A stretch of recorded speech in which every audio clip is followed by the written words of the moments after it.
24-এ 10 বার ফাঁসি দিলেও শেখ হাসিনার শাস্তি কম হবে।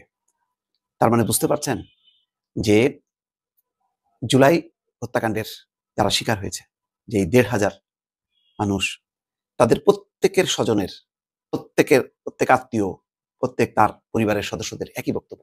যেমন বক্তব্য মীর স্নিগ্ধের, মুগ্ধর ভাই স্নিগ্ধের বক্তব্য যে শেখ হাসিনাকে 10 বার ফাঁসিতে ঝুলালেও শাস্তি কম হবে। আসলে এই ব্যথা, এই বেদনা এক ভিকটিম পরিবার ছাড়া কেউ বুঝতে পারবে না, এটাই বাস্তব। এই ঘটনাকে কেন্দ্র করে আজকে দেখেন, কালকে রাত থেকে মুহূর্তে মুহূর্তে অনলাইন এবং টেলিভিশন স্ক্রলে আসছে ব্যাপক একটা মানে একটা ভীতি সন্ত্রস্ত একটা পরিবেশ। অ্যাম্বুলেন্স সহ 7 গাড়িতে আগুন, সড়ক অবরোধ, উপদেষ্টার বাসার সামনে ককটেল নিক্ষেপ। ওই যে পরিবেশ উপদেষ্টা সৈয়দা রেজওয়ানা, তার বাসার সামনে ডিএমপি কমিশনার শেখ মোহাম্মদ সাজ্জাদ আলী বলছেন যে ককটেল নিক্ষেপ এবং গাড়িতে আগুন দিলে গুলির নির্দেশ। তার সত্ত্বেও চোরাগুপ্তা প্রচুর হামলা হয়েছে। আর প্রকাশ্যে ঢাকা, বরিশাল, শরীয়তপুর, মাদারীপুর, গোপালগঞ্জ এই অঞ্চল দিয়ে গাছের গুড়ি ফেলে সড়ক অবরোধ করা হয়েছে এবং সেখানে অতিরিক্ত র্যাব এবং পুলিশ মোতায়েন করতে হয়েছে পরিস্থিতি সামাল দেওয়ার জন্য।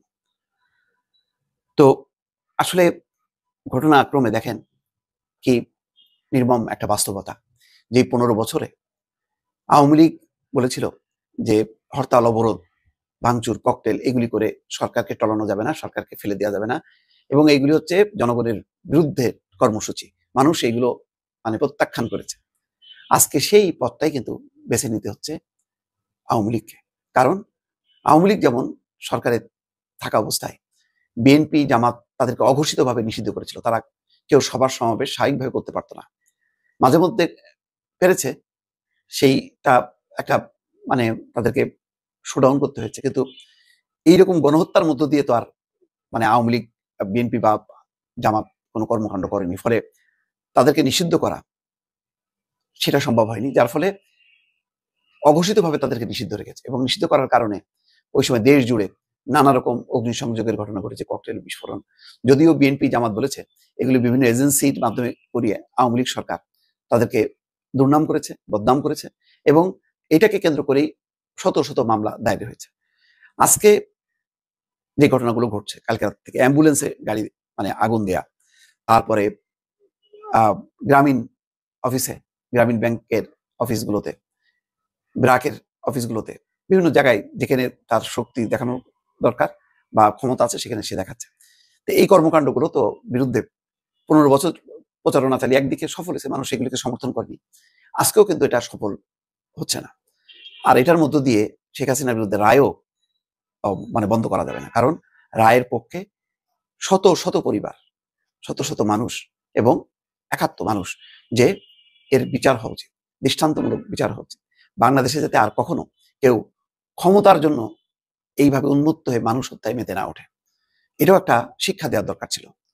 বিচারের মধ্য দিয়ে এই ক্ষমতার জন্য মানুষ হত্যা, এটা যাতে চিরতরে বন্ধ হয়, এটাও হয়তো আজকে রায়ের মধ্য দিয়ে একটা শিক্ষা। আওয়ামী লীগের জন্য শিক্ষা শুধু না, এটা বলবো সব রাজনৈতিক দলের জন্যই শিক্ষা। গণতন্ত্রের নামে স্বৈরতন্ত্র প্রতিষ্ঠা করা যাবে না।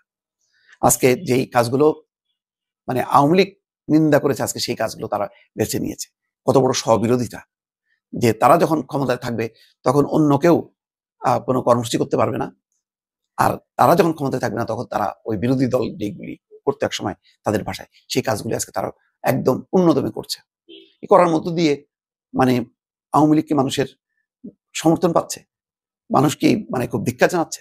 আমার ধারণা যে অবশ্যই না। তবে এটা ঠিক, যদি পরিবর্তিত রাজনীতি মানুষকে যদি উদ্বুদ্ধ করতে না পারে, সংকটের সমাধান না করতে পারে, আস্তে আস্তে পরিস্থিতি যদি আরো অবনতি হয়, তখন হয়তো এই ব্যর্থতার কারণে আওয়ামী লীগের একটা গ্রহণযোগ্যতা, আওয়ামী লীগের একটা টিকে থাকার একটা সম্ভাবনা থাকবে।